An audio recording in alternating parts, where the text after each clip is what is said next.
Ahí comencé ya. Ya.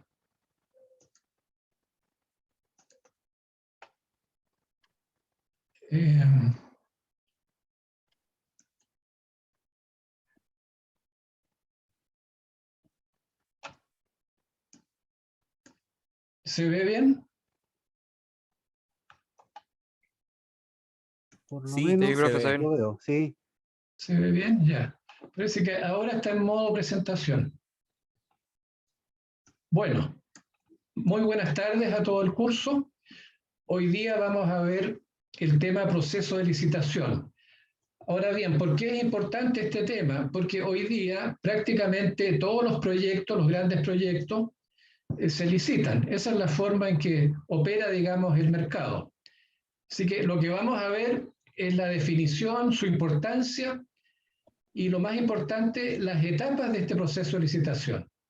Y algunos ejemplos asociados al proceso de licitación y, finalmente, unas conclusiones.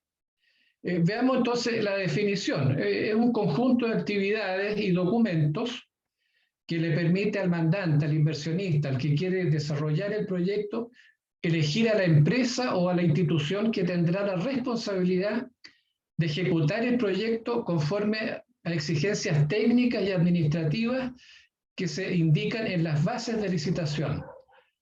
En la próxima diapositiva vamos a ver el concepto de bases de licitación. Ahora bien, la empresa o la persona natural adjudicada es la que finalmente se transforma o se constituye en contratista.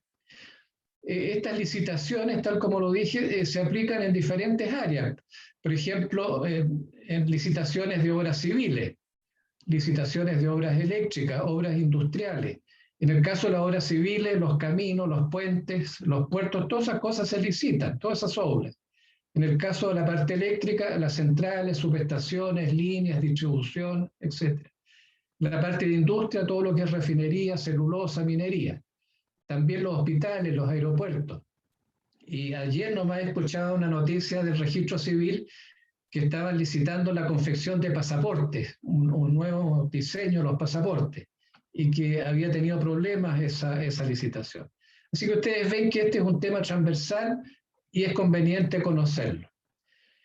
Aquí está la definición de las bases de licitación. Son documentos, principalmente planos y especificaciones técnicas, algunos formularios, algunos anexos, donde el mandante establece los requerimientos técnicos y económicos para que los proponentes, o sea, los que están interesados en adjudicarse esta licitación, puedan cotizar los trabajos de ingeniería, suministro, construcción y pruebas finales.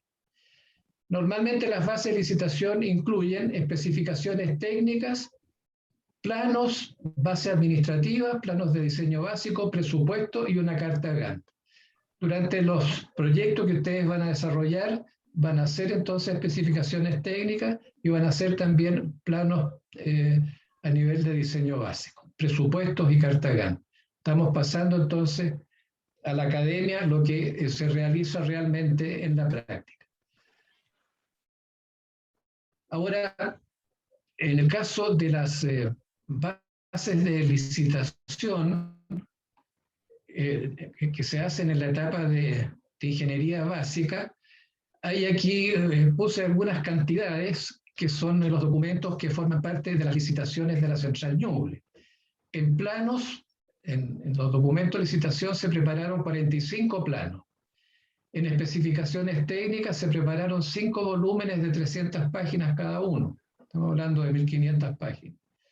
Base administrativa, un volumen de 300 páginas y entre formularios y anexos varios, 43 más. O sea, si ustedes suman toda esta cantidad de información, es bastante ingeniería, ¿no es cierto?, en la que se desarrolla, y todo esto, recuerden lo que vimos en la clase pasada, en las etapas del proyecto. Esto se realiza entonces en una de las últimas etapas del mandante, que es la ingeniería básica.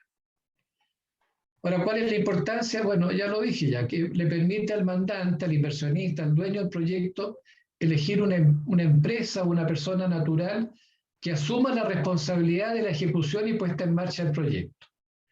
Entonces, es una decisión importante. De ahí, entonces, la importancia de llevar en buena forma a cabo un proceso de licitación. Ahora, para esto, ¿qué es lo que tendría que considerar el mandante o proveer? Primero, que exista confiabilidad con la empresa que están participando o que pretende adjudicarse el proyecto, que acrediten experiencia en el ramo, que tenga buenas condiciones técnicas y económicas y precios bajos, que tenga un buen equipo profesional y técnico calificado, que los fabricantes que están ofreciendo y los equipos en general estén también calificados por el mandante. Y lo más importante, que se cumpla el 100% con lo exigido en las bases de licitación. Eso sería, yo diría, lo que tiene que tomarse en cuenta en el tema del proceso de licitación. Ahora, algunas condiciones generales. La licitación se puede declarar desierta. ¿Eso qué significa? Que se suspende el proceso de licitación. Este proceso se puede suspender, por ejemplo, porque no se han recibido suficientes propuestas, o porque el presupuesto quedó corto, o finalmente porque lo recibido al mandante lo considera insuficiente. Ahora, en el caso que se declare desierta la propuesta, no aplica devolución de dinero ni compensaciones a los proponentes que presentaron, digamos, sus propuestas, sus ofertas. Esa es una cosa.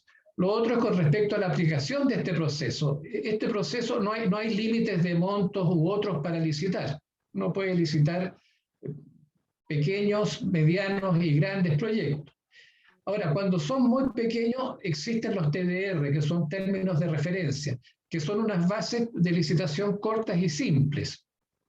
Ejemplo para proyectos de compras, por ejemplo, de grupos de emergencia, o si uno quiere comprar un transformador pequeño. Entonces, no vamos a seguir todas las etapas que vamos a ver más adelante, sino que se reduce el proceso a lo necesario nomás. ¿Cuáles son los actores ahora en este proceso? El mandante, los proponentes o oferentes y el contratista. El mandante, ya dije que es el dueño del proyecto, o el inversionista, finalmente la persona que quiere llevar adelante el proyecto. Los proponentes son las empresas o personas naturales interesadas en participar en la licitación y en adjudicarse el proyecto, por supuesto. El contratista es uno de los proponentes que participa en la licitación y que es el elegido para ejecutar el proyecto. Se dice entonces que a este proponente se le adjudica la obra y se firma contrato con él. Ahora, las etapas de un proceso de licitación son las fases y la secuencia de las diferentes actividades que siguen desde su inicio hasta el final. Y todo esto con el propósito de definir al contratista que ejecuta la obra dentro de plazos y presupuestos definidos. Ahora, en la figura siguiente vamos a ver las etapas del proceso. Creo que esta diapositiva es una de las más importantes. Ya dije que el proceso de licitación tiene un inicio con un llamado a licitación y tiene un término con una firma del contrato. La primera actividad es el aviso de llamado a licitación. En la diapositiva siguiente vamos a ver un ejemplo. Aquí el mandante describe brevemente lo que solicita, indica dónde deben comprarse las bases de licitación, con qué costo, la fecha en que tiene que entregarse las propuestas y otra información que la vamos a ver en detalle más adelante.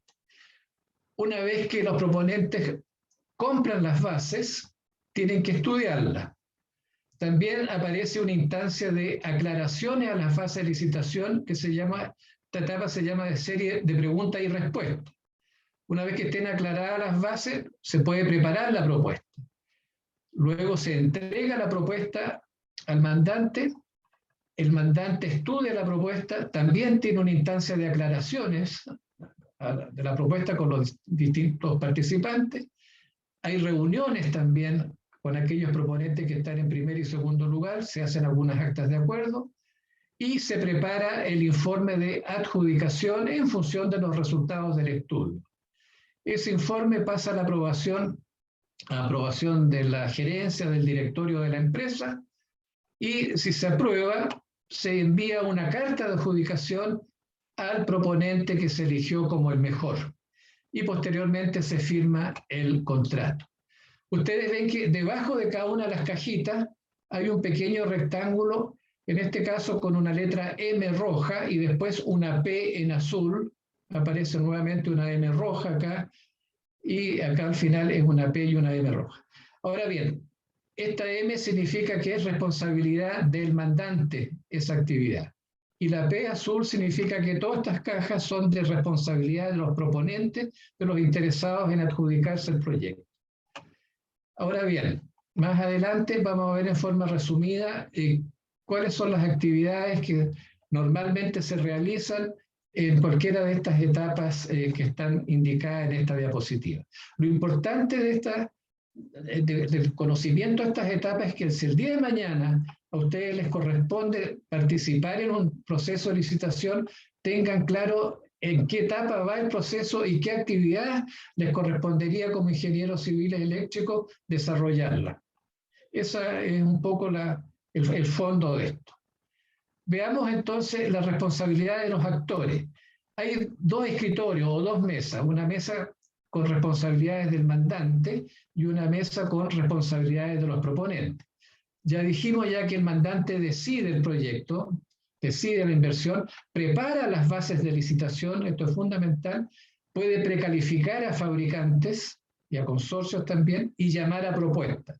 Lo dejé con rojo porque esto es una actividad importante. Ahora bien, una vez llamado a propuesta, los proponentes compran las bases, estudian las bases, está la instancia de aclaraciones, una vez aclaradas pueden preparar la propuesta y finalmente entregar la propuesta al mandante. Hay una recepción de propuestas, después hay un estudio, hay una instancia de aclaraciones también de propuestas y el equipo del mandante prepara el informe de recomendación.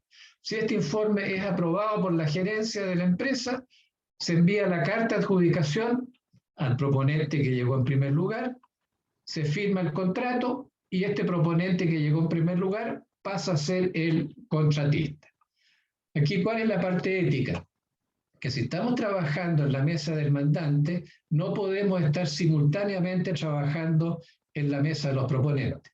Eso sería, digamos, poco ético, por decirlo de forma elegante. Ahora bien, ¿aló? ¿Aló? Una pregunta. ¿Por qué uno compra una base de licitación? ¿Por qué se compran las bases de licitación? Sí.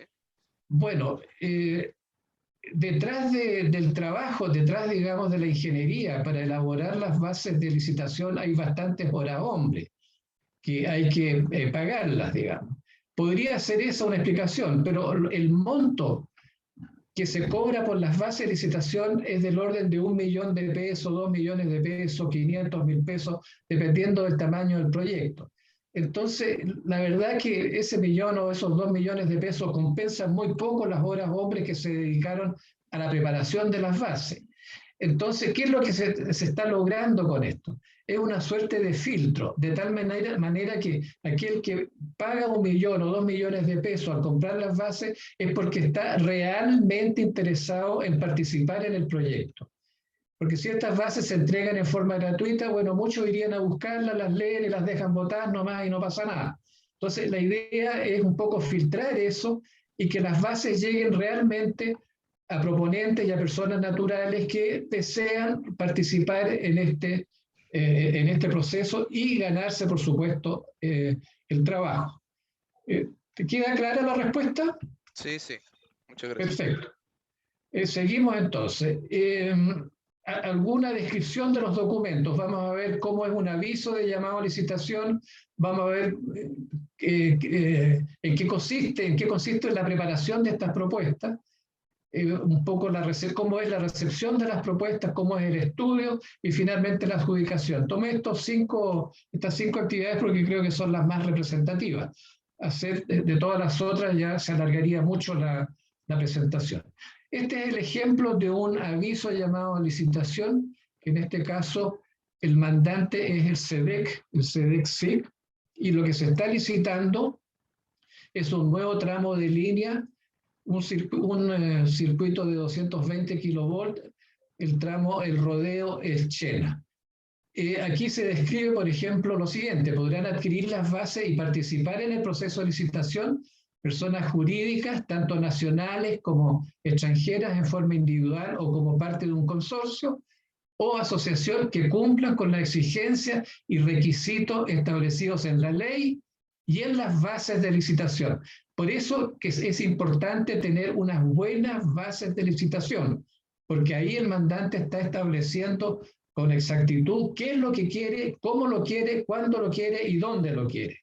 Y además, sujeto a la ley, en este caso, de la República de Chile. Los interesados pueden adquirir las bases de licitación en las oficinas del SEDEC en Teatino, 280, oficina tanto, de día lunes a viernes, entre tal hora y tal hora, y con un costo total de, en este caso, de 500.000 pesos.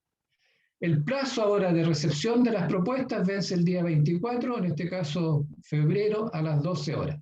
Este es un día y una hora que siempre hay que respetarla. Y si alguien llega atrasado, simplemente esa propuesta no se recibe. Bueno, aquí resumí un poco lo que dije hace un momento atrás. ¿Cuál es el contenido del aviso? Identificar al mandante, describir el alcance de la licitación, indicar el lugar de venta, donde se venden las bases, cuál es el costo que tienen, la fecha y lugar de entrega de las propuestas, muy importante. El financiamiento también se indica a veces en forma eventual, y algunos requisitos a los participantes cuando hay precalificación previa. Eso es con respecto al llamado a licitación. Puede ser público o privado. Elaboración de las propuestas. Este es un trabajo que hacen los proponentes. Se dice que hay dos sobres, un sobre técnico y un sobre económico. Esto de un sobre no es que sea un sobre de cartas. Esto pueden ser archivadores, cajones llenos de información y ahora mucho digital, pero también se entrega en forma física, en forma papel. En el sobre técnico tiene que venir el alcance de la ingeniería y de lo que se está ofreciendo. Tiene que venir el suministro de los equipos, indicando claramente la marca, el modelo, el costo, etc. Tiene que venir la instrucción, el montaje, la empresa montajista que va a montar todos estos equipos, las pruebas, las puestas en servicio. Si hay discrepancias entre la oferta y las bases, esto es muy importante declarar las discrepancias. El organigrama que tendría la empresa, en este caso contratista, y una carta Gantt. Eso sería la información del sobre técnico. Y en el sobre económico viene todo lo que es precio, financiamiento, las garantías y las multas. Más adelante voy a dar algunos ejemplos de información técnica y económica de la Central Ñuble. Bien, recepción de las propuestas. La recepción de las propuestas tiene al menos 4 modalidades. Una es una recepción de todas las propuestas en un acto solemne, en las dependencias del edificio del mandante, citados todos a una cierta fecha y a una cierta hora. Ahí se levanta un acta de recepción y si se dice que va a ser el día, no sé, 2 de septiembre a las 12 horas, si alguien llega a las 12 horas, 1 minuto, no se aceptan esa propuesta. Esto me ha tocado vivirlo a mí, me ha tocado una empresa brasilera, llegó atrasada 10 minutos, tuvo problemas en el aeropuerto, etcétera, no llegó a la hora y simplemente quedaron fuera del proceso de licitación por 9 minutos de atraso. Otra forma es una recepción en la secretaría del mandante, dando una cierta fecha y una cierta hora y se firma un acta ahí de recepción. Otra forma es la recepción en secretaría del mandante dentro de un plazo. Se reciben ofertas desde el 2 de septiembre hasta, no sé, hasta el 25 de septiembre, y ahí se indica el plazo. O una recepción privada en que se entregan las ofertas a petición, digamos, del mandante en el momento que él las requiere. En el caso de la Central Ñuble, se recibieron un total de 7 propuestas o 7 proponentes. Aquí los tengo indicados. Era Siemens Freud de Alemania, ABB Suiza, Andritz Hydro de Austria, que fue el que se adjudicó finalmente el contrato, Alstom Francia, Electromachine Rusia, Quaerner Noruega y Ansaldo de Italia. Así que tuvimos que estudiar 7 proponentes y de estos 7 elegir al mejor y eliminar a los que no cumplían o que estaban económicamente o técnicamente fuera de las fases.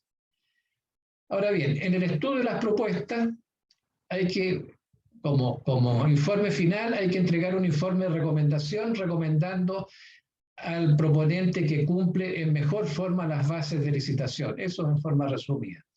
Entonces se informa de las propuestas recibidas, las propuestas que se eliminan porque no cumplen con las bases, se estudian las propuestas que cumplen, se hace una homologación de ofertas. Aquí incluí un pequeño cuadro con un ejemplo de homologación.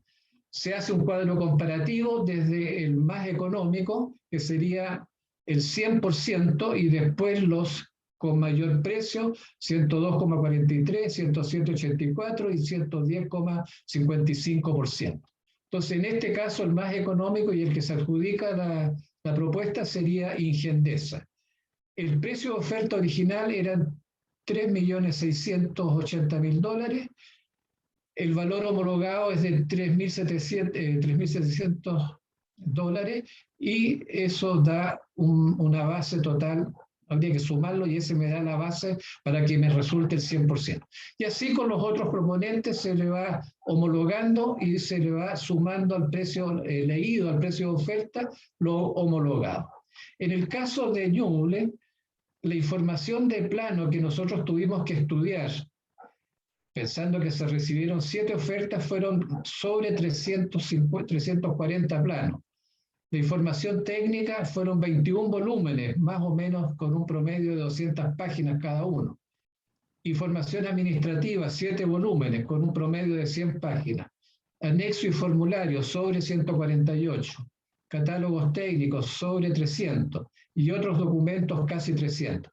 Así que toda esta información, si ustedes la suman, da un buen volumen de trabajo y eso significa que el proceso de licitación ya está durando alrededor de meses para poder, digamos, estudiar en buena forma esta información y si hay dudas a cada proponente preguntarle lo que está poco claro y si tienen que complementar algo, que lo haga.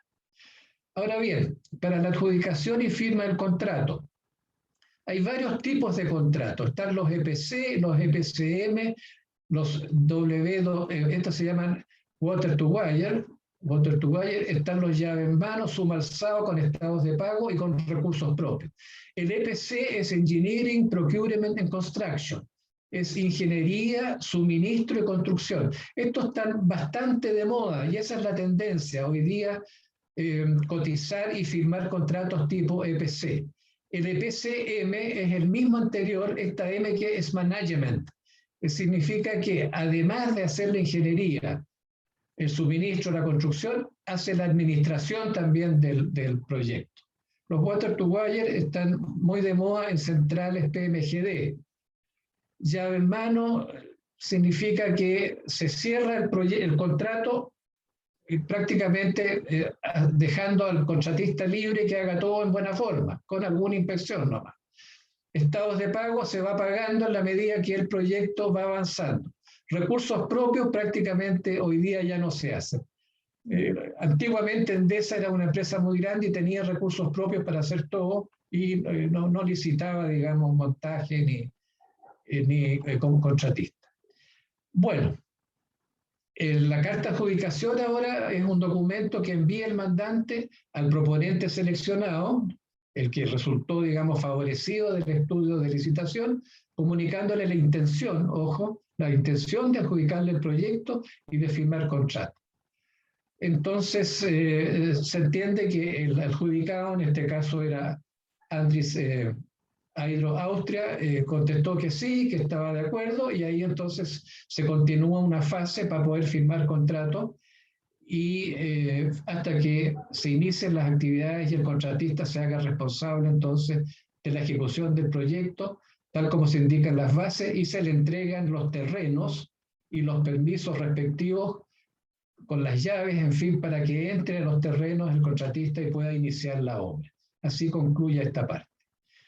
Aquí está el ejemplo que acabo de mencionar. En el caso de Ñuble, el mandante era Hydro Ñuble, y el contratista o el proponente adjudicado fue Andritz Hydro Austria, y se licitó un contrato electromecánico por un monto de $74 millones. Ese contrato incluía el suministro de los equipos, aquí eran equipos eléctricos y mecánicos, estaban los generadores sincrónicos, los transformadores, las válvulas, las turbinas, las compuertas, etc. Y las pruebas de puesta en servicio del equipamiento eléctrico y mecánico. Todo eso está bajo los $74 millones. Significa que los otros que mencioné, que fue Alstom Francia, ABB Suiza, Siemens, estaban sobre los 74 millones, incluso algunos llegaban sobre los 120 millones de dólares. Bien, aquí hay un calendario y un ejemplo de un programa de licitación. En este caso, en la línea del tiempo que está abajo, está un poquito escondida ahí, pero esto es roja, es de 8 meses. Y parte entonces con un llamado a licitación, un día 18 de abril, y entre el 25 de abril y el 20 de septiembre hay un periodo de consultas, las aclaraciones que acabo de mencionar, y aquí hay un cierre ya el 15 de octubre, y el día 31 se entregan las propuestas. Se supone que todo este es el plazo que tienen los proponentes para revisar las bases de licitación, para leerlas, para aclararlas y para preparar su propuesta. Todo este tiempo es para ello, y la entregan las propuestas entonces el 31 de octubre. Hasta el 25 de noviembre termina el estudio de las propuestas y se entrega el informe de adjudicación. Finalmente viene la etapa de adjudicación y la firma de contrato, donde ya se le entrega toda la información al contratista, los terrenos, la RCA, los permisos, etcétera, para que inicie las obras. Conclusiones ahora. Lo más importante es conocer las etapas y la secuencia de las etapas, porque estas licitaciones, repito, son transversales, las realizan los mecánicos, los civiles, etcétera, y como ingenieros tenemos que conocerlas y tenemos que estar preparados para trabajar en cualquiera una de estas fases. Resguardar la confidencialidad de la información, esto es muy importante. Normalmente en los procesos de licitación hay plata involucrada, en este caso había más de $70 millones involucrados, y por supuesto que los estudios tienen que ser muy confidenciales, la competencia es muy fuerte entre los proponentes y los consorcios, no puede pasar una información desde los mandantes a los, a los diferentes proponentes. Aquí hay una parte ética muy importante que respetar. Hay que conocer la carta Gantt del proceso de licitación. Ya les mostré recién la diapositiva anterior que esto puede tomar varios meses. A veces se alarga mucho más, a veces se acorta, depende de la fluidez con que tenga el trabajo. Y conocer los costos involucrados. Todo esto no es gratis. Ustedes comprenderán que estudiar las 7 propuestas, preparar propuestas, son varios miles y miles de dólares. No es un trabajo simple. Y aquí puse una nota, esto es muy personal, que en el caso del puente de Valdivia, el Cabucao, es un ejemplo, yo diría que es un mal ejemplo de un proceso de licitación, porque ese proyecto todavía no se termina, ha salido fuera de plazo, fuera de presupuesto, y en alguna parte del proceso se tienen que haber producido algunos errores, algunas confusiones que hasta la fecha no ha podido llevarse adelante. Bien. Con esto concluyo la presentación, ofrezco la palabra por si hay alguna consulta a lo dicho o a lo mostrado.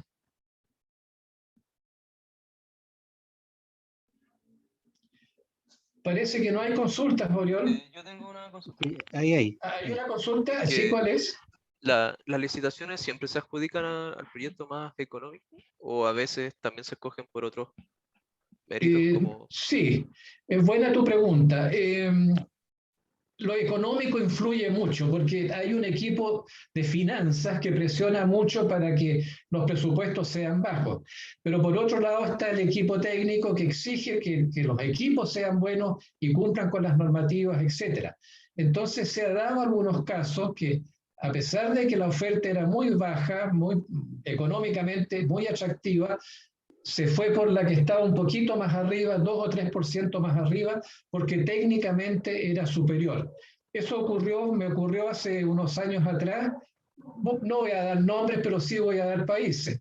Había una oferta muy china, con suministros chinos, con ingeniería china, bastante buena, pero los chinos cumplían solamente sus normas locales, cumplían solamente las normativas chinas y no se comprometían a cumplir las normas internacionales y las normas nacionales nuestras. Entonces, esa fue una de las razones por las cuales se prefirió pasar al otro proponente que era un poquito más caro, era un proponente europeo, que era Alstom Francia, que sí cumplía con todas las normativas internacionales, las europeas y las nuestras acá. Así que contestando tu pregunta, la respuesta es sí, puede darse esa situación que tú mencionas. ¿Queda claro? Sí, muchas gracias. Ya. Ok, gracias a ti por la pregunta. ¿Hay alguna otra aclaración? Ok, parece que no hay más aclaraciones. Gracias entonces. Y Oriol, voy a dejar de compartir para que presentes Perfecto. la materia tuya. Sí, yo voy a aprovechar de hacer unos comentarios de su presentación, don Arturo. Anécdotas, Bueno, básicamente, que a todos nos pasan, ¿eh? excelente. Sí, yo le quiero decir a los estudiantes que no vean tan lejano esto. Seguro que en su vida profesional les va a tocar hacer propuestas. El ingeniero, que se llama ingeniero de back office, detrás de la oficina, es el que prepara la oferta. A mí me tocó preparar varias ofertas o propuestas de subestaciones GIS. Y también alguna vez como empleado público en la Municipalidad de Las Condes, hubo una propuesta de parques y jardines. Y me recuerdo claramente una anécdota que eran 7 oferentes y uno de los oferentes llegó 1 minuto tarde, 1 minuto tarde. No es que se la hayan rechazado directamente, sino que hubo otro de los proponentes que fue a reclamar por qué le habían recibido la oferta. Tuvo que quedar fuera, porque las propuestas públicas son así, es decir, si no cumple todo lo establecido, no puede calificar para participar. Y lo otro que quería comentar también, existe cuando hay varios oferentes, yo no sé si le pasó esto a don Arturo, en el caso que usted mostró, de los 7 oferentes, normalmente preseleccionan en el camino y hay una lista corta que se llama. Y esa lista corta negocia algunas cosas, bueno, y del mejor que queda, finalmente lo califican. Quería hacer ese comentario porque les va a tocar vivir eso. Ok, gracias, Oriol. Esa lista corta es la que yo mostré acá en este cuadro comparativo. Estaba Ingendesa, Electroingeniería, Ingeval y Electroconsultores.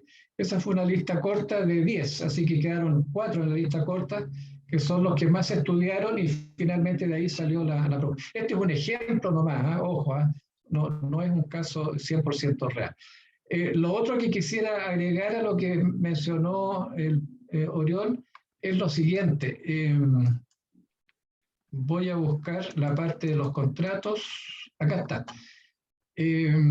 Los contratos EPC, que están bastante de moda, por decirlo así, sobre todo en las centrales fotovoltaicas, las eólicas, la mayoría son contratos EPC.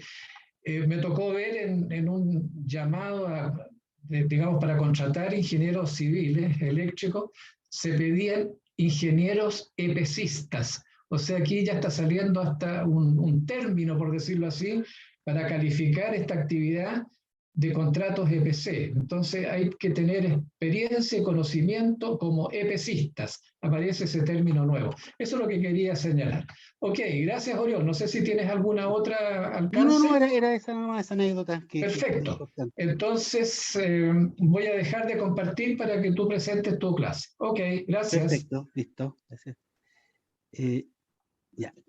Bueno, vamos a hablar hoy día de topologías de barra y diseño de subestaciones GIS SF6 a IS 220 kV. Yo sé que esta puede ser un poco un poco difícil ya que no conocen los equipos, pero vamos a tratar de hacerlo lo más sencillo. ¿Qué pasa con esto? Ahí está. Bueno, vamos a ver un poquito el funcionamiento de la subestación, la configuración básicamente, y las normas que rigen a las subestaciones eléctricas. Siempre hay clasificaciones de tipo de subestaciones. Aquí habla desde la generación, la subestación de la generación que está al lado, al pie de del generador, la generación o pie de presa. Hay subestaciones de maniobra, subestaciones industriales, subestaciones de transformación que permiten satisfacer el consumo de los usuarios residenciales y los usuarios comerciales.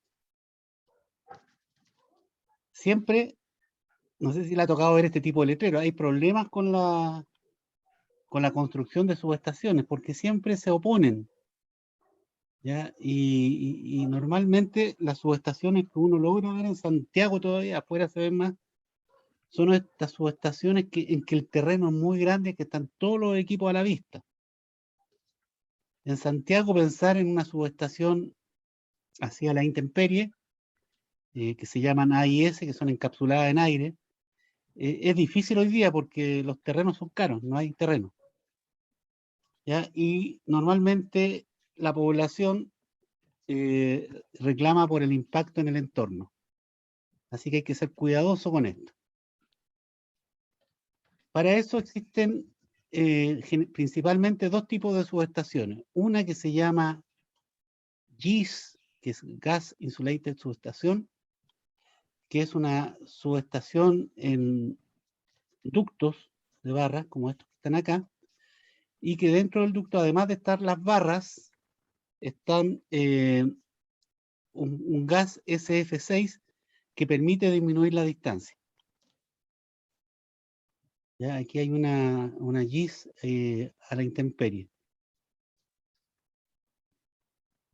Las otras subestaciones son las convencionales que vemos harto acá, que son las encapsuladas en aire, en que todos los equipos de alta tensión están aquí a la vista. Hay desconectadores, interruptores, transformadores, etc. Estas son las clásicas. Y de acuerdo a la clasificación que vimos, aquí hay una subestación a pie de presa, que es una subestación de generación. Subestación del transformador o transformadora, que va acá. Normalmente, si a alguno le va a tocar hacer alguna práctica en alguna empresa distribuidora, como CGE, Chilectra, cualquiera de esas, a los transformadores, esos que están en las calles, que están sobre postes, ahí le llaman también subestación, al transformador solito. Pero bueno, es la clasificación que les dan ellos. Y aquí tenemos subestaciones de maniobra, en que la idea es conectar, desconectar, poner interruptores, ver las cargas, hacer cambios topológicos, etcétera, que lo vamos a ver más adelante. Aquí tenemos un diagrama unilineal en que básicamente esta es una barra, en el fondo son cables, ¿ya? Una barra que está sobre postes, y esta barra hay que multiplicarla por 3, por eso se llama unilineal. Está solamente dibujado un polo, pero aquí hay que distinguir que son 3 polos. Y aquí podemos tener los alimentadores, ¿no es cierto? Que llega este alimentador por acá, y tiene la opción de conectarse a esta barra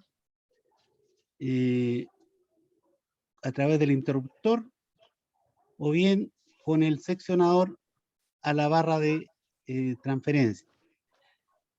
Estos 4 interruptores que van acá, o 5, tienen conectado todo a la barra principal, que es esta, con este interruptor cerrado. Si hacemos un cambio con uno de estos alimentadores, por ejemplo, abrir este interruptor y cerrar este desconectador, tenemos la opción de que la energía pase de acá y a través de la barra por acá. Entonces, le podríamos hacer mantenimiento a este interruptor de poder. Esa es la idea de la barra de transferencia.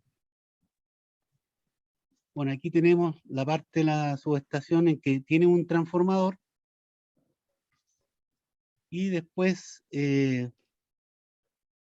tiene este acoplador barra de 110 volts en que eventualmente aquí está dibujado la barra diseñada en este proyecto, que es la roja, y del transformador pasamos de la alta tensión a la media tensión. Y así podemos seguir para abajo hasta los tableros. Normalmente se dibujan en planos distintos. ¿Qué tipo de subestaciones tenemos? Vamos a poner algunas nomás, las principales. Tenemos esta, está dibujado anteriormente, con el generador y los distintos desconectadores. Aquí el error que tiene esto, que en realidad deberían haber interruptores.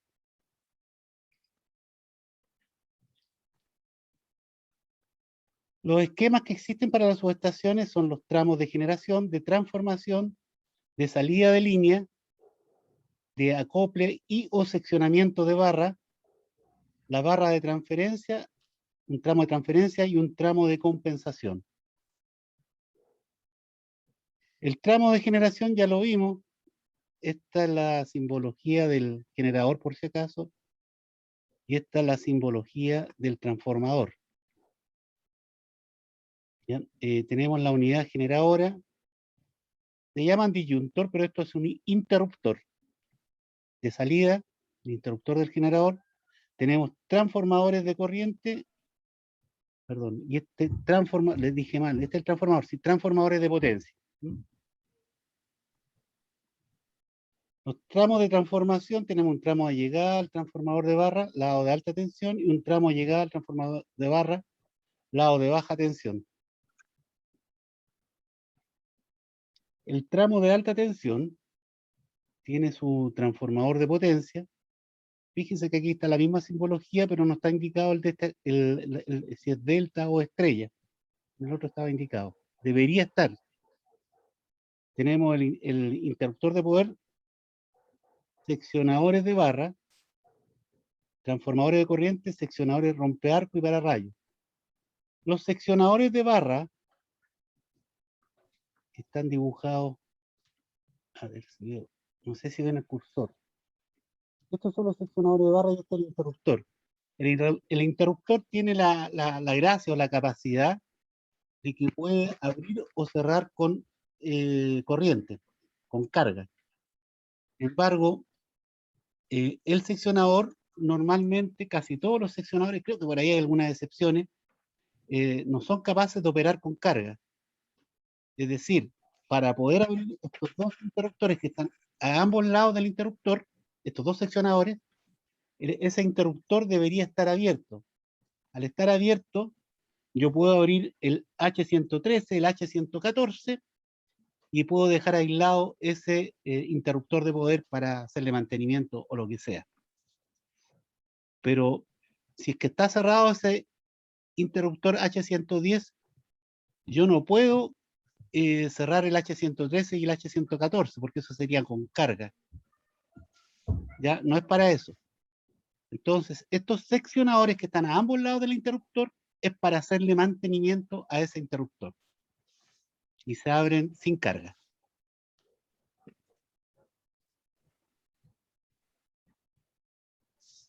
Aquí hay un tramo de baja tensión.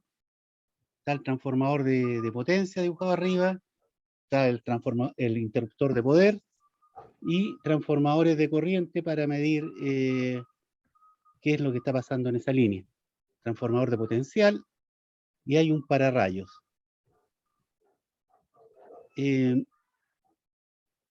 No sé si alguien me puede indicar ¿para qué el pararrayo? ¿Por qué se pone pararrayos?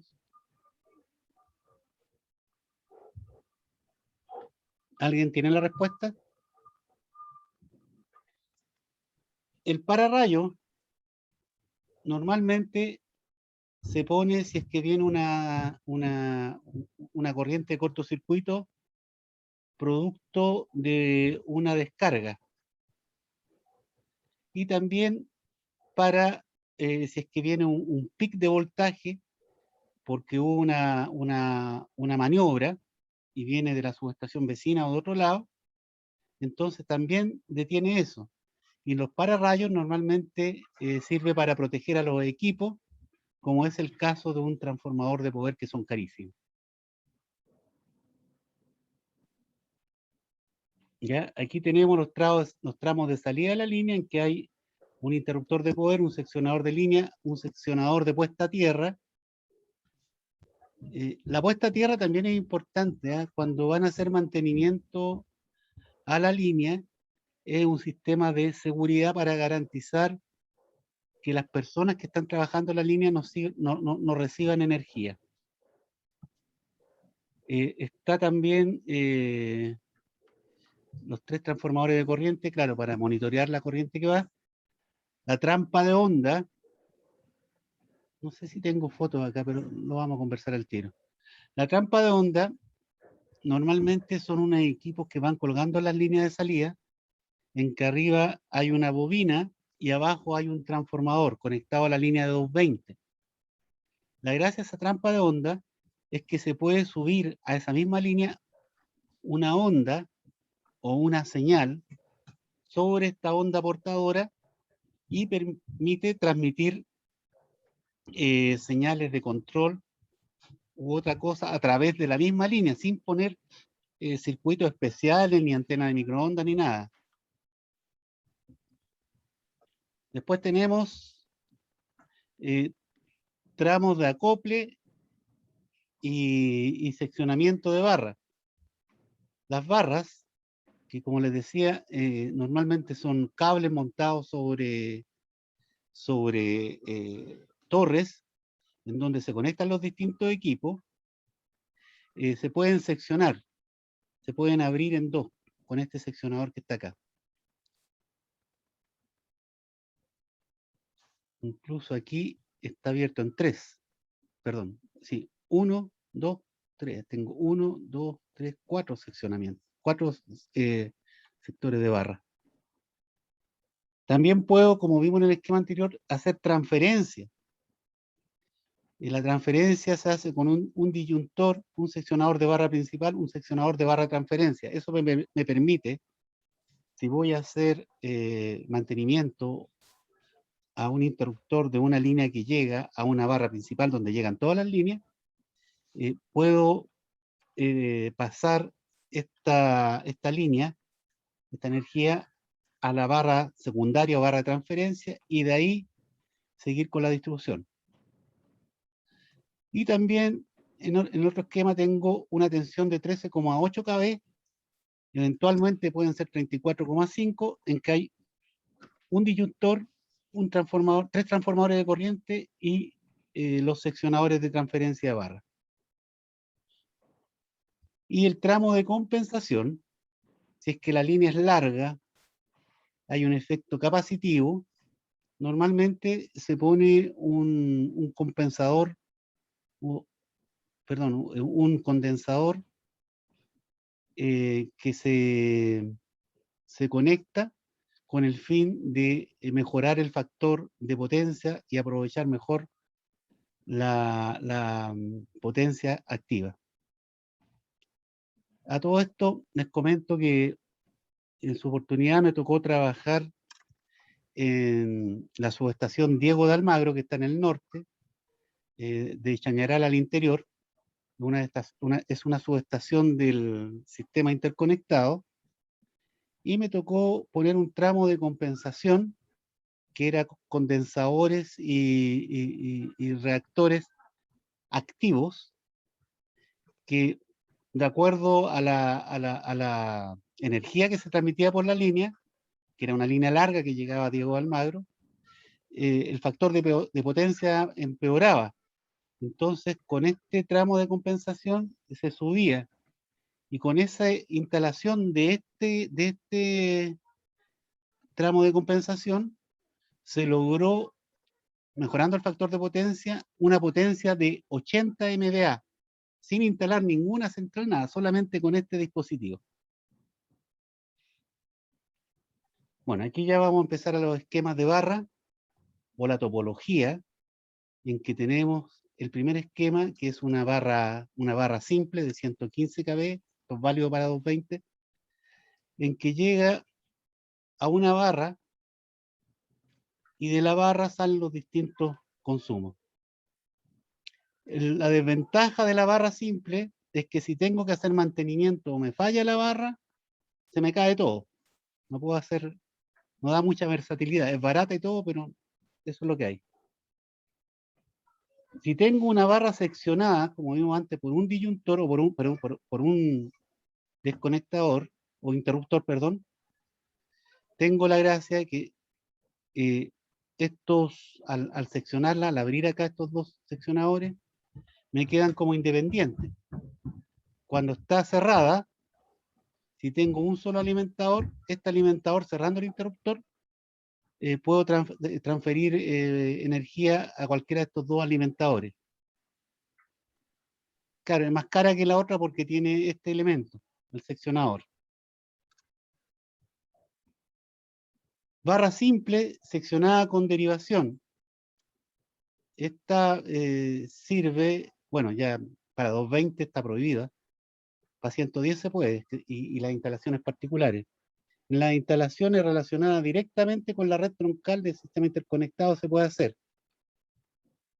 Ya tengo seccionamientos en derivación en esta barra simple. Incluso yo me puedo evitar pasar por este interruptor.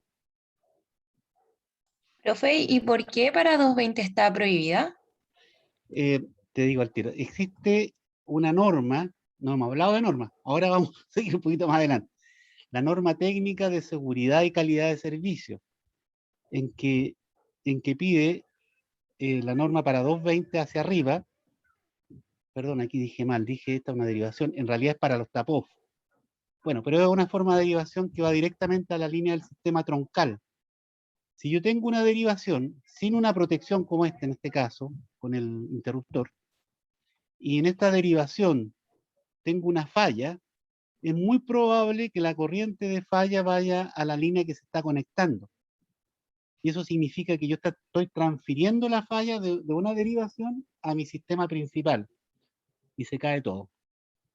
Es por eso que está prohibido.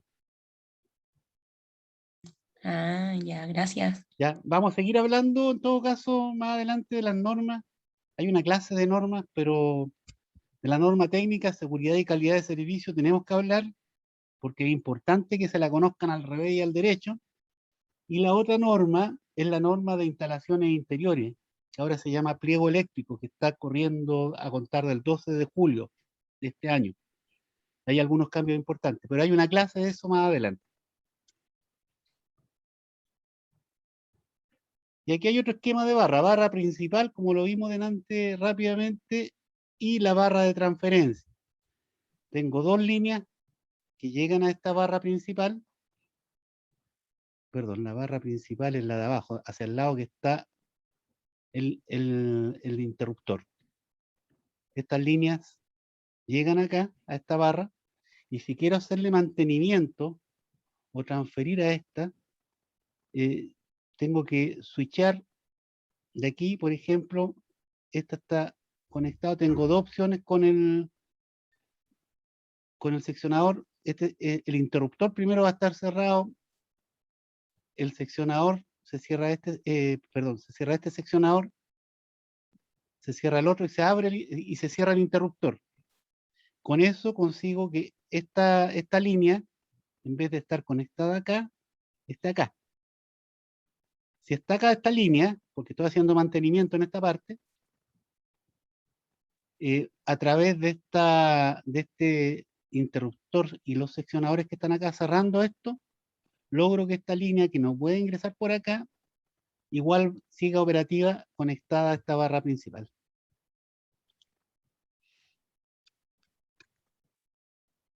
Otra opción de esquema de barra. Esta, y respondiendo un poquito la pregunta anterior, en 220, también la norma técnica de seguridad y calidad de servicio, dice que para el sistema troncal debe usarse este tipo de configuración que se llama interruptor y medio. ¿Qué significa? Tengo 6 líneas conectadas y con este interruptor, o estos 3 interruptores, tengo la posibilidad de conectar esto a esta barra o este a la otra barra, si es, perdón, si es que este está, déjame, no, aquí me perdí. Este interruptor queda acá, el otro queda allá. Y eventualmente puedo conectar las barras con este. Entonces, este tipo de configuración permite que yo switche esta línea o este alimentador, y el alimentador, de acuerdo haciendo switcheo porque hay mantenimiento en barra o lo que sea, va a estar operativa mayor tiempo, es más seguro que las otras configuraciones. Y se llama interruptor y medio porque tengo dos líneas acá en este esquema de barra, y tengo 3 interruptores que se parten a la mitad. Depende a dónde me vaya a conectar. Por eso se llama interruptor y medio, y ahora en todas las instalaciones de 220 kV del sistema troncal es obligatorio. Bueno, perdón, aquí yo mostré los principales, pero hay otros más que seguramente se van a encontrar, que falta el tema del seccionamiento, porque también existe esto en que hay un seccionador acá en el centro y acá abajo también. Entonces van a tener otras opciones.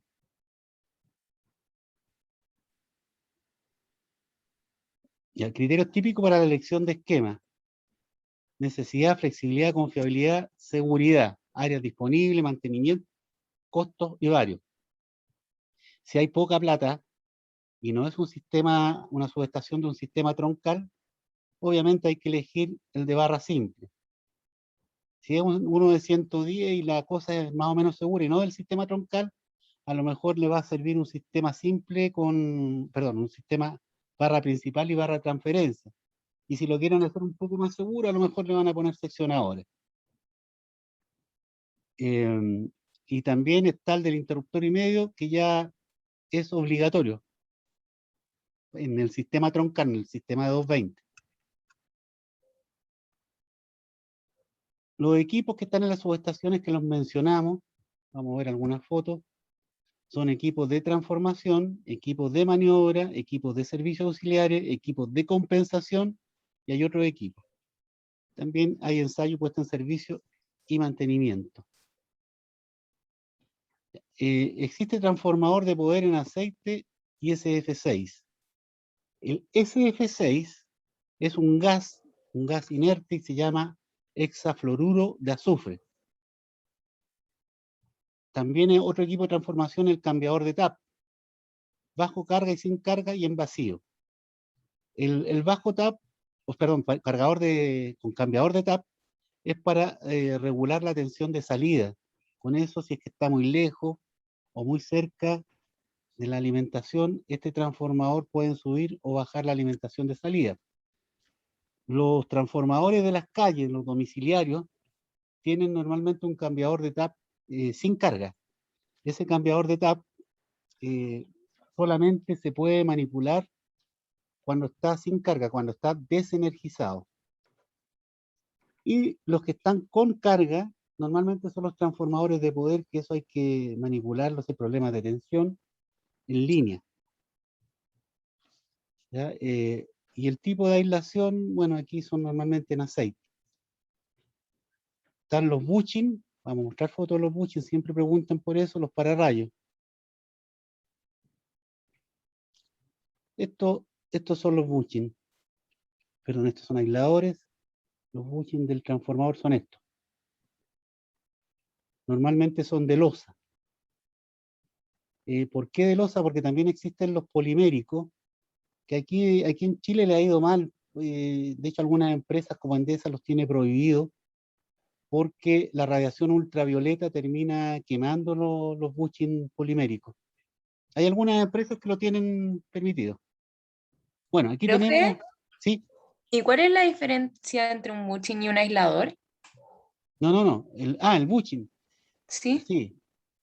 El bushing, no sé si es del transformador, no lo veo bien, pero por ejemplo, el aislador podría permitir, hay fotos por ahí, las voy a mostrar, podría permitir, si es que estoy llegando con unos cables de la barra, es decir, saliendo en altura, estos cables que están arriba, para conectarme a este transformador, y hay una distancia muy larga entre el cable y el bushing, yo lo que puedo hacer para canalizar, entre comillas, el cable, poner un aislador parecido a este, que más largo, con la altura suficiente, de tal forma que el cable que baje de una línea que está por acá se sostenga en este aislador de pedestal, de tal forma que el cable no se mueva y el cable en forma cercana pueda llegar al bushing.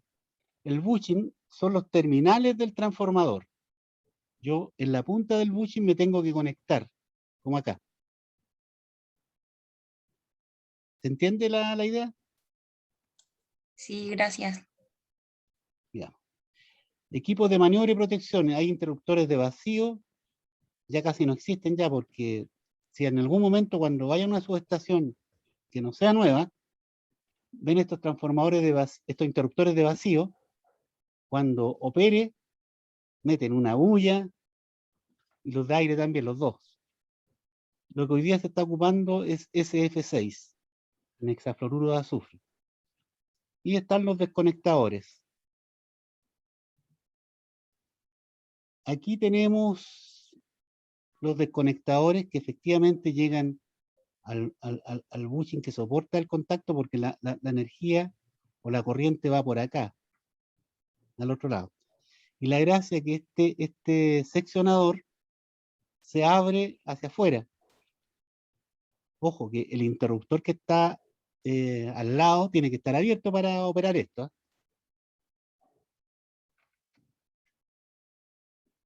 Y aquí se distingue normalmente el interruptor de poder, por aquí no está, ¿no? Estos son seccionadores también.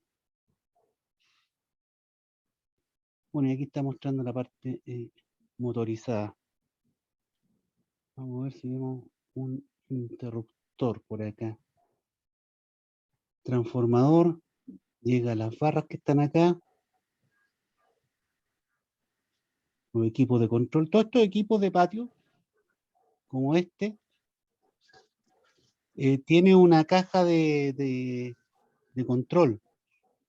El seccionador, el que está acá, no se ve la caja, tiene una caja de accionamiento. Normalmente estos son seccionadores motorizados.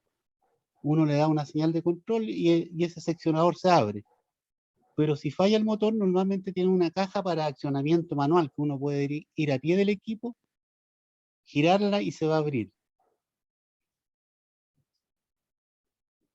Este es un interruptor, si este es más grueso acá.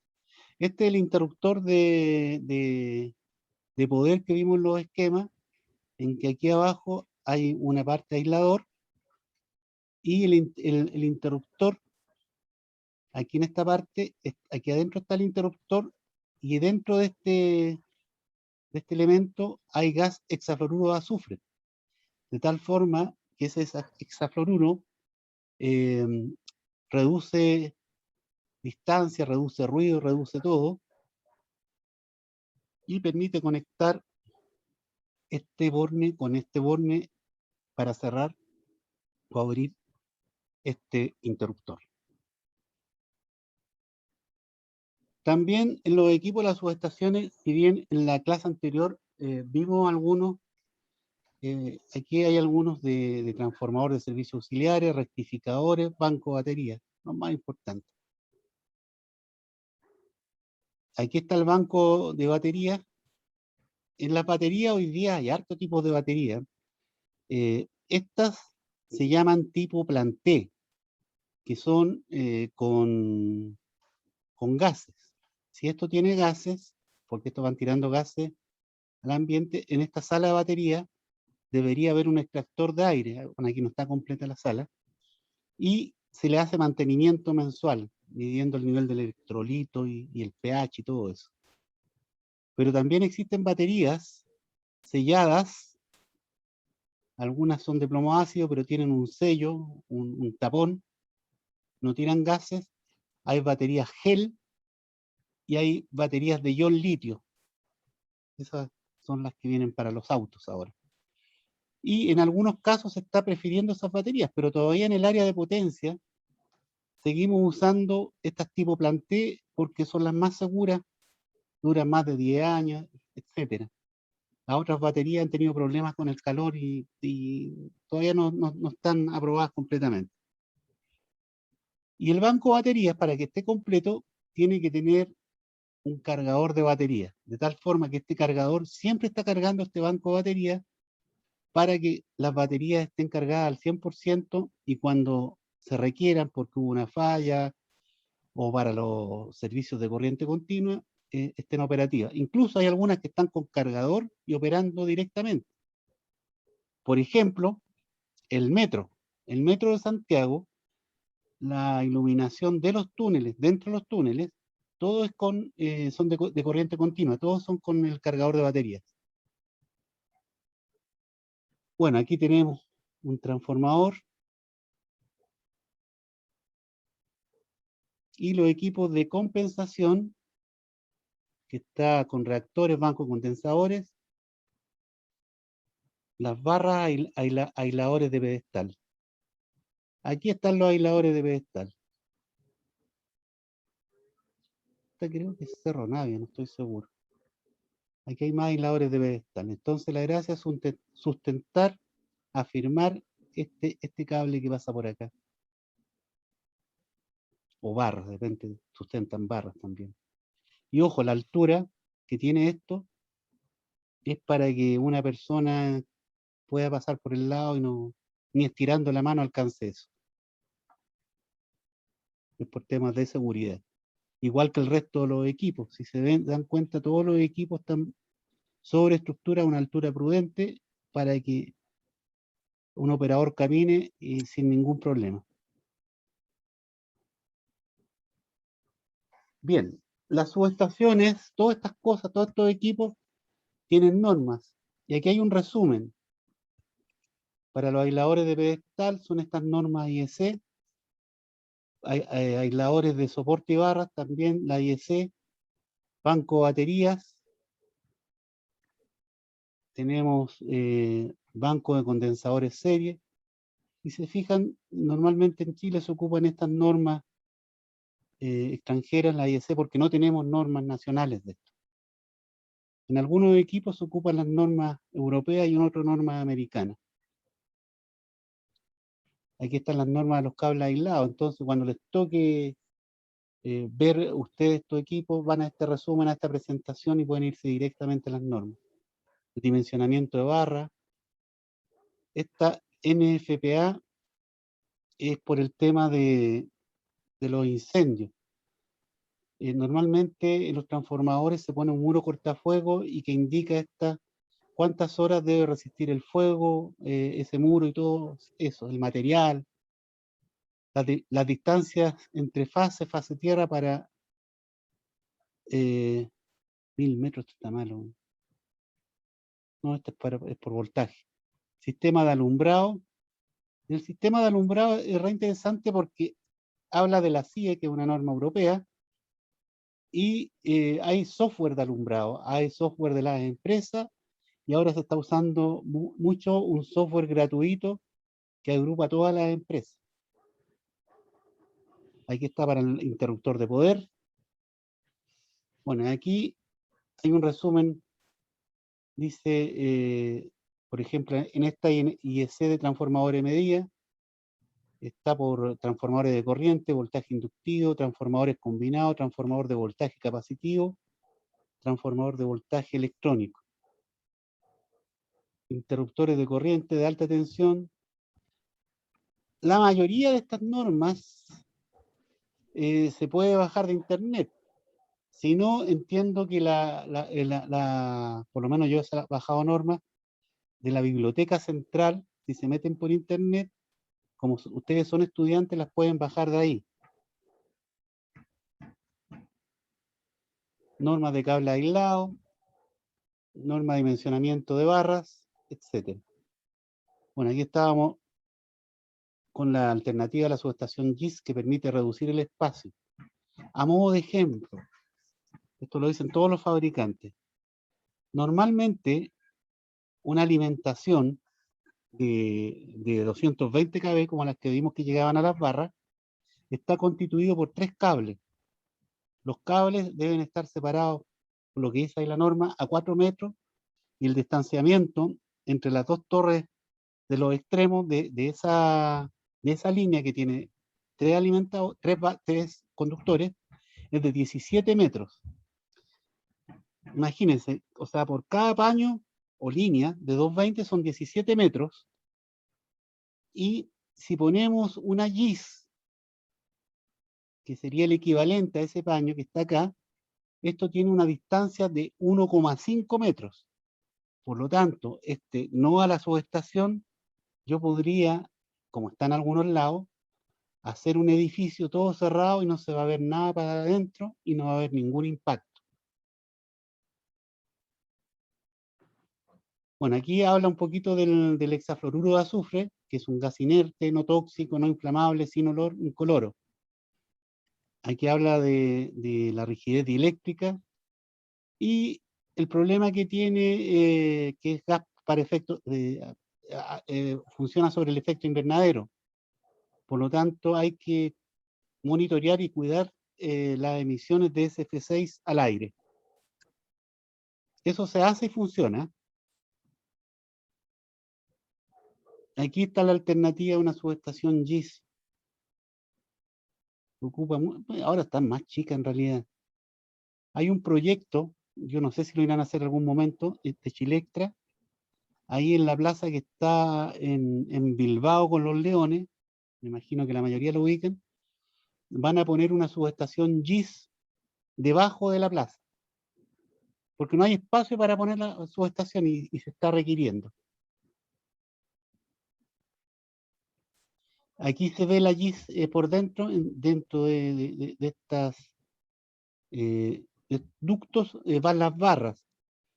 Hay aplicaciones en que la barra van las 3 barras dentro del ducto, y otras como la GIS que está instalada en Diego Almagro, en que son barras monopolares, que va una sola. Bueno, aquí están llegando los cables. Ahí está descompuesta la GIS, panel de control. Esta es una barra doble con seccionadores. Está en este elemento las barras. Está el transformador de voltaje, transformador de corriente, el interruptor de poder, de este tamaño, es chiquitito. Seccionador de puesta a tierra. Esto reemplaza o es el equivalente a lo que está en la subestación AIS. Bueno, aquí está lo que les decía. Una fase, en este dibujo de arriba no está abierta, o 3 fases como la que está acá integrada a la GIS. Y están las dos dentro de un edificio. Aquí al lado está el diagrama unilineal. Y hay sistema híbrido, que es una combinación donde la barra trifásica simplifica conexión y equipo monofásico, previenen fallas, fase, mejora en espacio y mantenimiento, y la GIS compacta, que es la que vimos.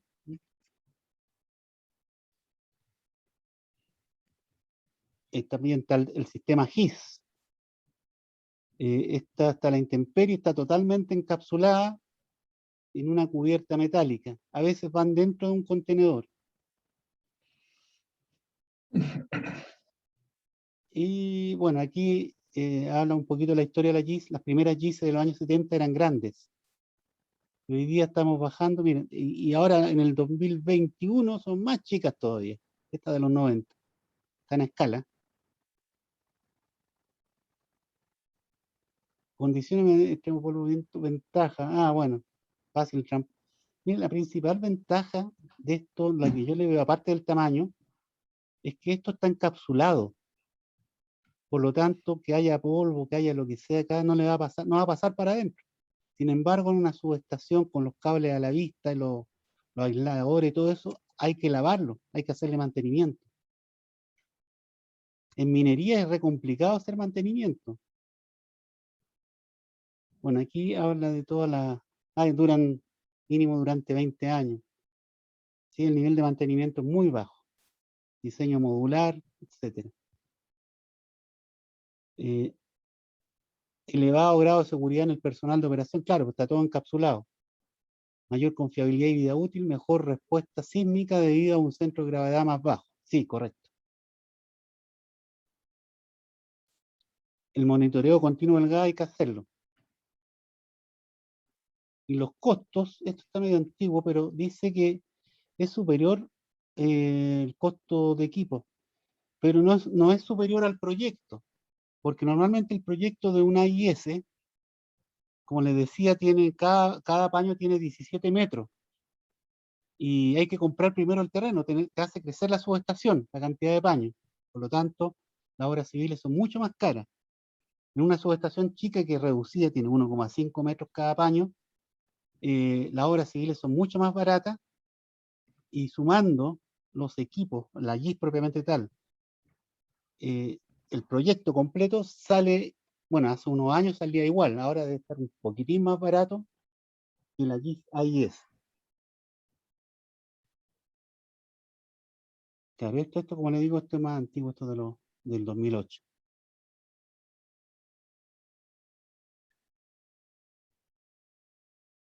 Bueno, aquí los costos de su oportunidad, aquí están las GIS, reemplazo. Esta fue una GIS que fue bombardeada en Kuwait, así quedó.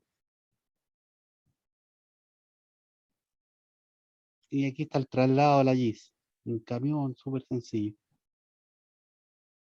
Y hay GIS móviles. Bueno, aquí en Chile no hay móviles, en el extranjero. Esta GIS es una GIS de 220 kV que se instaló como el 2014 en el Cerro Chena. Y los proveedores más importantes son Siemens y ABB. Aquí están juntos, pero son distintos. Está Ousimon, Promoso, hay otros más. Hay unos chinos que han llegado, son bastante buenas las GIS. Ok, señores, ¿alguna consulta? Oriol, yo quiero señalar con respecto a la pregunta de la alumna, la diferencia entre el bushing y el aislador. Ok. Quiero señalar ahí dos cosas, que el aislador es una parte del bushing, es uno de los componentes del bushing. Yo tengo un PowerPoint muy cortito, de unos 5 o 10 minutos, que en la próxima clase, si les interesa, o a la alumna que está haciendo la pregunta, yo se los puedo mostrar y ahí queda claramente indicado qué función cumple un bushing, cómo está compuesto y dónde está el aislador y dónde está el resto de los componentes. Correcto, para ver Así la que diferencia con el aislador. ofrezco eso para la próxima clase. Ya, a mí sí me interesa. Ya, no, es muy buena esa pregunta porque es un equipo importante el bushing, entonces es bueno que lo veamos con un poquito más de detalle. ¿Ah? Al final de la próxima clase nos damos unos 5 o 7 minutos y hago esa presentación. ¿Ya? Ok, gracias entonces. Pasamos a la zona de preguntas, entonces, de los que mandaron. Si quieres, aclaramos lo del autotransformador, ¿lo aclaro? Sí. ¿Había un alumno? ¿Ah? ¿Aló? Sí, aclárelo nomás, don Arturo. El alumno, Gabriel es el nombre, no recuerdo bien el apellido. ¿Estará presente Gabriel o no? Hola, profe, era yo de la duda del autotrafo. Ya, mira, a ver, te lo voy a explicar de la siguiente forma. Veamos la diferencia entre un transformador convencional y un autotrafo. El transformador convencional transfiere toda la potencia o toda la energía en forma por acoplamiento magnético, o sea, por inducción. Hay un flujo magnético en el núcleo, ¿no es cierto? Y se transfiere toda la energía solamente por acoplamiento magnético, entre primario y secundario. En el caso del autotransformador, una parte de la energía o de la potencia se transfiere en forma por inducción magnética o por acoplamiento magnético y otra parte se transfiere en forma directa. En esto, lo que está mostrando el profesor Oriol, donde están los terminales D y B, o el E2, ese voltaje se transfiere por acoplamiento magnético. Y entre A y B es una conexión directa por conductor. O sea, el acoplamiento entre primario y secundario, en el caso del autotransformador, es por acoplamiento magnético una parte y por acoplamiento directo vía conductor entre primario y secundario. Eso con respecto al diseño. Ahora, las ventajas del autotransformador respecto al transformador convencional para una misma potencia es que es más económico. Resulta más económico, es un poquito más liviano, de menor tamaño y tiene un mejor rendimiento también. Ahora, ¿cuál es la desventaja? Que la razón de transformación entre primario y secundario es baja, es una razón, por ejemplo, 2:1, de tal manera que el autotransformador puede ser de 220 a 110 kilovolts, pero no podría ser de 220 a 13,8, porque ahí la razón de transformación es mucho más grande. Eso, en palabras muy simples, la diferencia entre transformador y autotransformador. Y ambos son trifásicos. Hay transformadores convencionales trifásicos y hay autotransformadores trifásicos. No sé si con eso se responde en parte la pregunta que hacías tú a través del correo. Sí, en parte sí, ¿Qué otra pero duda quería, tienes? es que se hablaba un poco de que había un transformador de tres fases que era de 220, de 110 y de 13,8. Y yo supongo que cada uno de esos voltajes es como para una fase distinta. No, O, no, un transformador tiene que tener el mismo voltaje primario y el mismo voltaje secundario. No puedes tener que en la fase 1 tengas un voltaje, en la fase 2 otro, en la fase 3 otro. Los voltajes primarios y secundarios son exactamente los mismos. Ejemplo, 220 a 110, 66 a 154, 13,8 a 66, pero siempre es un solo voltaje primario y un solo voltaje secundario. ya, ok. Y ya, ok, sí, perfecto. Ya, perfecto. Orión, lo que habría que recordarle al curso es que el próximo miércoles tienen que entregar su carta cotización. Sí, también ahí habían algunas consultas que hicieron, yo las respondí, no sé si fui claro, pero la idea es la siguiente: este es un proyecto que para efectos de la academia es un proyecto real, por lo tanto, su carta de cotización tienen que tener todos los elementos comerciales y técnicos para convencer a quien le están mandando la carta que ustedes se adjudiquen el proyecto. No puede ser una parte nomás, es completo, tal cual lo vimos en clase. Así que por favor, esa carta no la minimicen. Por otro lado, hay unos entregables indicados en los enunciados que ustedes tienen que discutir si están de acuerdo con esos entregables o no. A lo mejor faltaron, o a lo mejor hay cosas que no corresponden. También es parte de su oferta. Ustedes son responsables del 100% de la oferta. No sé si está claro para aquellos que preguntaron. Bien, Y si hay parece que no alguna hay preguntas. consulta, Parece perdón. que estamos más o menos en la hora. Lo último que agregaría, Orión, es que podemos subir a un curso las pautas que tenemos para evaluar la carta de cotización y también la pauta para evaluar los futuros informes, el de avance y el final. Yo te Correcto. envié un correo con eso. ¿Lo Sí, tienes tú por ahí o no? sí, eso lo estoy viendo. También lo puedes explicar brevemente. Déjenme ver, esta es la clase.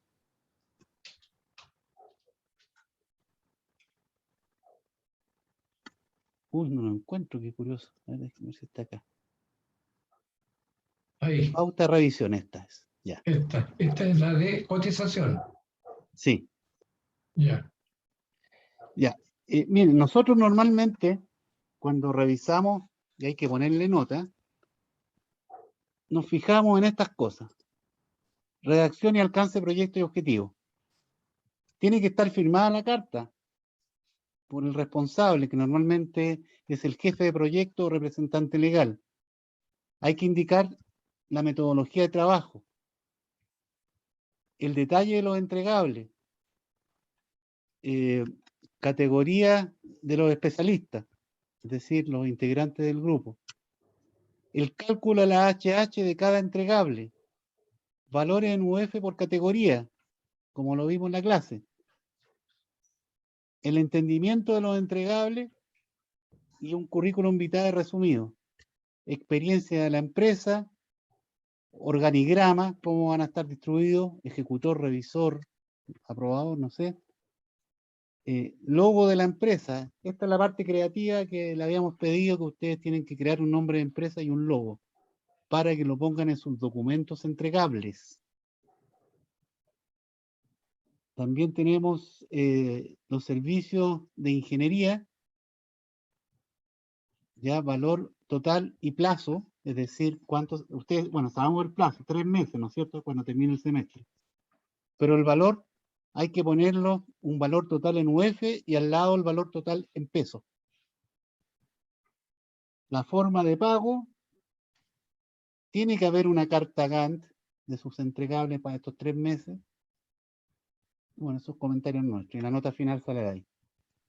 ¿Se entiende esta pauta de corrección? Profe, yo tengo una duda. La firma que tiene que haber es solamente de la persona que sería él o la jefe de proyecto, Sí. o de los tres. No, es una sola firma. Ya, ¿y eso se pone al final del documento o se pone como en Depende la cómo lo carátula? presenten. Depende cómo lo presenten. Si es que es un solo documento, ok, al final. A veces va el documento por parte, entonces va una carta ejecutiva, que es una sola hoja, y ahí va la firma y acá viene todo lo que están ofreciendo. Las dos formas son válidas. Y lo otro es que la Se carta escucha Gantt bajito, se tiene escucha que ir. bajito. Ya, a ver, ahí no sé si me escucha Ahí, más fuerte. ahí sí. Ya, la parte de la carta Gantt tiene que ir dentro como del informe o se puede anexar en un Excel o tiene que ir como tabla puesta. Como te dije, pues, si es que hay una carta de presentación y las cosas vienen atrás, puedes ponerlo como anexo. Ya, ¿Sí? De repente sale más cómodo porque tú ahí en el Excel haces todas las operaciones. ujú. Pero eso depende cómo encuentren ustedes que es mejor. Pero las dos cosas son posibles. Ya, profe, gracias. Ok. Don Arturo, ¿usted tiene algún comentario, alguna cosa para los estudiantes? No, que tengan presente cuáles son los criterios que nosotros vamos a mirar y a cada criterio le vamos a poner si está cumpliendo o no está cumpliendo y una cierta calificación y la nota va a resultar del promedio ahí que resulte de la línea esta horizontal. No sé si quieres mostrarla el informe también, Me lo mandó por ya que correo. estamos en esto. A ver, Estamos pasados en la hora, pero a lo mejor para cerrar los temas. esta es la grabación. Sí. Pauta, revisión, ¿no? Esto, Ahí está, esa. ¿cuál? Cotización, planilla de Ese criterio de informe, ahí revisión. dice Ya, planilla, pauta, ese. esa es, ok. Ya, para el informe, aquí también la vamos a subir, ¿eh? Este es muy similar a lo otro, pero con otro concepto. Sí, tenemos el logo, nombre de la empresa, redacción, memoria explicativa. O sea, la memoria explicativa es entender el proyecto que ustedes desarrollan. También tiene que ir con firma y esto es importante. Aquí seguramente van a haber especificaciones, hojas de datos, planos, y aquí los entregables, toda esa información son documentos individuales y que se ponen como anexo a este informe. Bueno, aquí está cumplimiento del alcance, ustedes tienen que evaluar si van al 20, al 30, al 50%. Las especificaciones técnicas, metodología, organigrama nuevamente, carta Gantt, H8 por especialista, el presupuesto, cómo les sale, memoria de cálculo, si es que hay, estados de pago. O sea, cada vez que entreguen un informe tiene que ir otro documento que es el estado de pago. Otros comentarios, etcétera. Y se fijan, como dijo el profesor Otto, es muy similar a la pauta de evaluación de la carta Gantt. Entendiendo esto, debiera ser sencillo para ustedes. Ojo que en esto no es que una sola persona pueda hacer todo esto, es imposible. Es necesario que lo discutan entre los miembros del grupo. Tienen que cuestionar cosas, si es que, como les digo, si hay cosas de más, no. Como me preguntaban por ahí una persona que decía que podía entregar 2 hojas de datos de la misma cosa, tampoco. Eso tienen que discutirlo. Profe, yo ¿Ok? tengo una consulta. Dime. Sí, es que hay una parte donde hay que hacer el organigrama, que es como las personas que trabajan con el proyecto por parte de la consultora. Mi duda ahí es si es que esas personas del organigrama tenemos que ser como nosotros los del grupo y Son asignarnos ustedes, como son ustedes, somos nosotros y tenemos que son asignarnos un cargo un cargo. a nosotros. Sí, Ya, no hay que normalmente inventar como gente ficticia. no son ustedes. Ya, Incluso en el currículum una pequeña descripción de unas 10 líneas, 20 líneas de cada uno de ustedes. Ojo, que desde el punto de vista profesional, los 3 son ingenieros a esta altura. No se pongan como estudiantes, por favor. Ustedes son ingenieros. ok. Y la otra consulta que tenía es que en la cotización que me mandó de ejemplo, hay una parte que hablan sobre órdenes de trabajo y no sé si nosotros tenemos que hablar sobre ese tema también o no, como que no cacho muy bien a qué se refiere con Las orden de órdenes de trabajo. trabajo son, para el caso nuestro, son verbales. Las órdenes de trabajo en la vida real se utiliza, porque son documentos legales, se utiliza, oye, te asignaron un trabajo, te ganaste un trabajo. ¿En qué momento comienzas a trabajar? Cuando te llegue la orden de trabajo, que también es un documento que te envía el cliente y te envía firmado por el representante legal. Bajo eso tú puedes sustentar, oye, no, me dijeron que a partir de trabajar me tienen que pagar. Oye, no pude trabajar 15 días porque no sé qué pasó.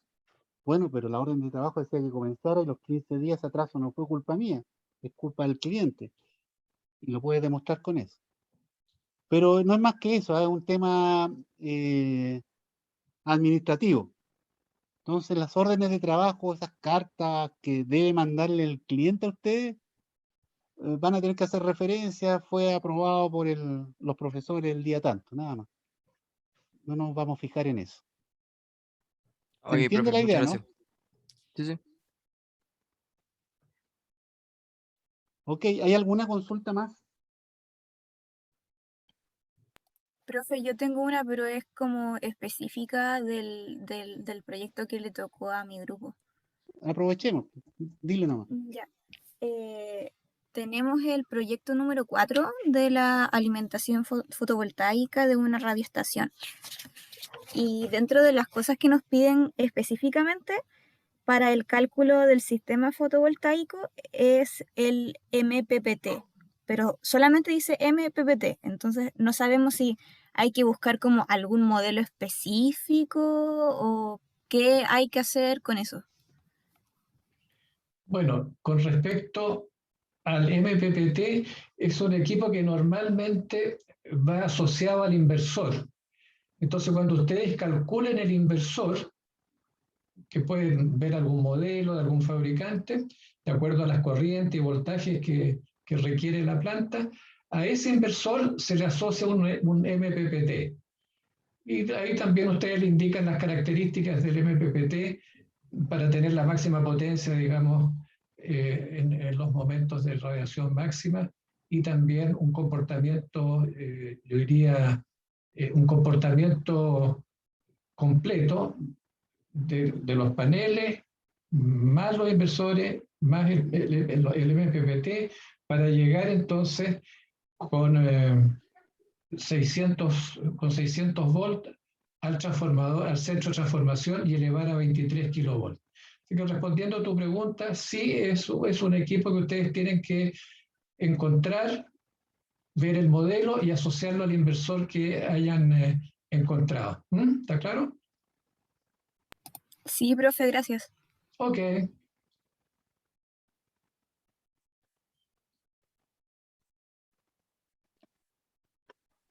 Parece que nos pasamos casi 15 minutos, don Arturo. Sí, no, fue un poquito más larga la clase esta vez. Bien, si no hay más preguntas, Agradecemos entonces la asistencia y nos despedimos hasta el próximo miércoles. La carta de cotización hay que entregarla hasta las 18 horas del próximo miércoles.